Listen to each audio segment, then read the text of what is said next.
খোয়াই আদালত চত্বর থেকে পালিয়ে গেল এনডিপিএস কেসের আসামি চিরঞ্জিত দে। ঝড় বৃষ্টি তুফানের সুযোগ নিয়ে একটি অটো করে পালিয়ে যায় চিরঞ্জিত। বর্তমানে তেলিয়ামুড়া থানা পুলিশের হস্তক্ষেপে নিজ বাড়ি থেকে ফের চিরঞ্জিত দেবকে গ্রেফতার করে পুলিশ।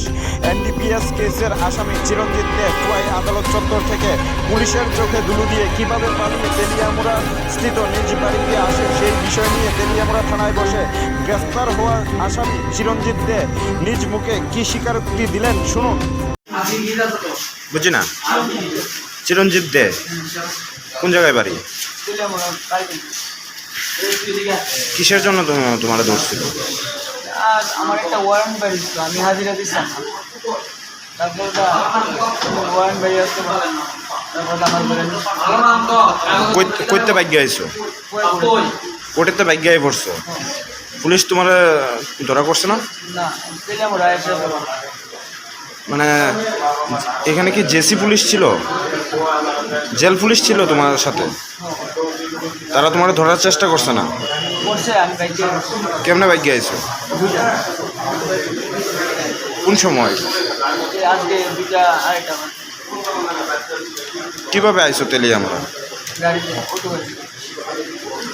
কুয়ার থেকে অটো গাড়ি দিয়ে তেলিয়ামুড়া আইছো? কল্যাণপুর থানা বা অন্য কোনো থানা আটকাইছে না তোমার? কেন বাইক গাইছো? আমার শরীরে প্রবলেম আছে, তার লেগে আমি আর সহ্য করতে পারি না। তার লেগে আমার শ্বাসকষ্ট রোগী। বিষয়গুলি পুলিশকে কইসলা? আমার জানা তো কইছি, কয় 15 করছে। তারপরে তুমি বাইক গায়ে পড়ছো? আজ কিসের জন্য তোমার নামে ওয়ারেন্ট হয়েছিল? এটা স্যার আগে একটা 2019 একটা ইন্ডিভেস কেস আসলো আমার নামে। ইন্ডিভেস কেসটা আসলো অনেক পুরানো কেসটা। এটা তো ঠিক না, আমি হাজিরা দিতাম যাই না, আমি গাড়ি চালাই, সবসময় বাড়ি করো খাই না। কাগজ একবার পানি পাইছিলাম, খাইছিল, আমি গাড়ি নিতে গেছি, বাড়িতে ছিলাম। তারপরে তো ওয়ারেন্ট বেরিয়ে গেছে। কবে ধরে আনিসলো? গতকালকে আগে। আজকে কি কোর্টে উঠাইছে তোমারে? হ্যাঁ, ওটাই। তারপরে তুমি বাইক গায়ে পড়ছো? ওকে কোডে উঠাইছিল, উঠাইছিল কাঠগড়ার ভিতরে আমার রাখছিল। আমি পেচ্ছাপ করার বাহানা করে আমি পারতেছি না, আমার ছেলে বহুতই অসুস্থ। আমার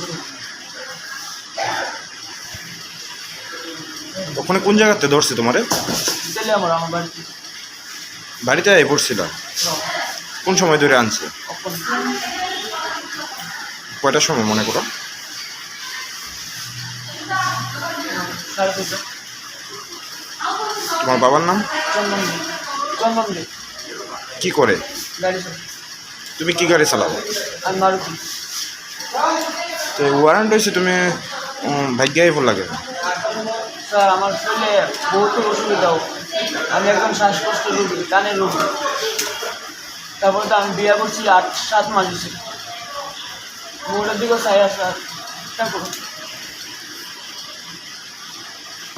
ব্যুরো রিপোর্ট, এনডিবিটি।